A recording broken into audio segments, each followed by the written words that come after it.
ଅଭିଯୋଗ କରିବା ବନ୍ଦ କରି ଧନ୍ୟବାଦ ଦିଅନ୍ତୁ।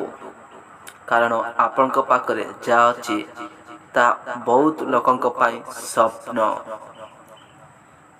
ଆପଣ ଯାହା ଶୁଣନ୍ତି ସେ କଥା ସମ୍ପୂର୍ଣ୍ଣ ତଥ୍ୟ।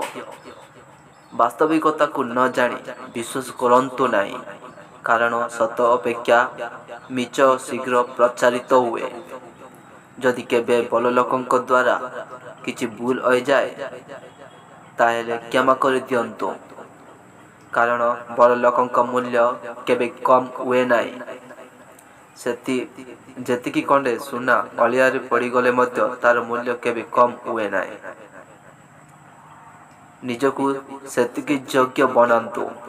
କାଲି କେହି ଆସି ଆପଣଙ୍କୁ ଯେମିତି କହିପାରିବ ନାହିଁ ଯେ ମୋ ବିନା ତୋର କ'ଣ ହେବ।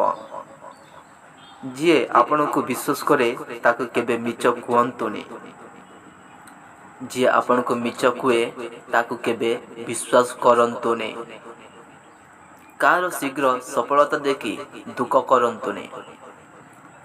କାରଣ କୁଡ଼ିଆ ଶୀଘ୍ର ତିଆରି ହୋଇଯାଏ, ମହଲା ବନେଇବାକୁ ସମୟ ଲାଗେ।